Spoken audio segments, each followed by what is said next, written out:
Le 4 août dernier à Maputo, au Mozambique, débutait la conférence internationale sur la gestion intégrée durable de la forêt de Miombo.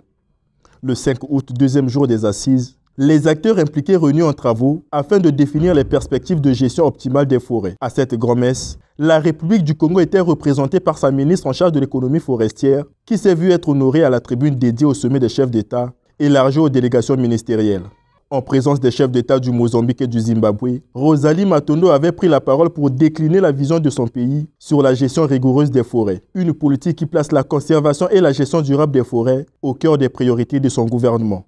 La République du Congo a promulgué une nouvelle loi portant code forestier qui consolide le processus de l'aménagement des forêts et rend obligatoire la certification,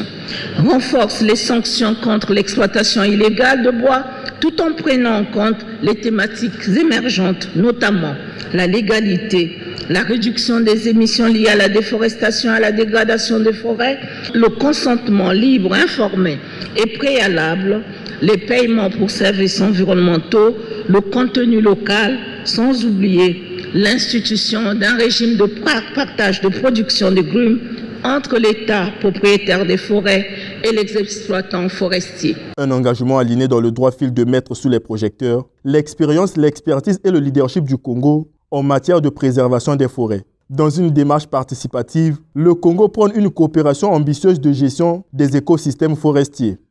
Par l'évocation de ces actions, Excellence, Monsieur le Président, distingués invités, l'engagement de la République du Congo en matière de gestion durable des forêts est irréversible. C'est pourquoi,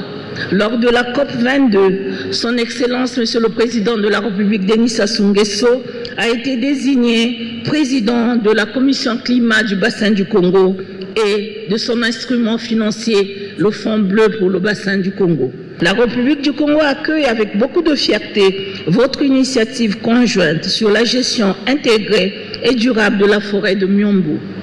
C'est donc ici l'occasion de féliciter le leadership des pays frères de l'Angola, de la République démocratique du Congo, du Botswana, de la Namibie, du Zimbabwe, de la Tanzanie, du Malawi, de la Zambie et du Mozambique d'avoir initié ce projet afin de valoriser leurs ressources naturelles et de promouvoir la coopération régionale. Je puis vous rassurer de notre entière disponibilité à soutenir et accompagner la mise en œuvre de votre initiative, ceci dans le cadre de la coopération Sud-Sud. Nous espérons qu'à terme, des synergies seront établies entre l'initiative de la gestion intégrée durable de la forêt de Miombo et mon pays, ainsi que la Commission climat du bassin du Congo. Ce n'est qu'à ce prix et en investissant dans les partenariats stratégiques intra-africains que nous pourrons construire l'Afrique que nous voulons et que nous appelons de tous nos voeux, car les solutions basées sur la nature sont en Afrique pour lutter contre les effets liés au changement climatique. La moisson aura été bonne pour le Congo, qui dans la synergie des initiatives signera dans les prochains jours un protocole d'accord avec le Mozambique, accord portant gestion forestière. La conférence internationale sur la gestion intégrée durable de la forêt de Miombo devrait déboucher sur une déclaration commune inscrivant noir sur blanc la volonté de chaque pays à matérialiser les engagements pris pour préservation sans faille des forêts.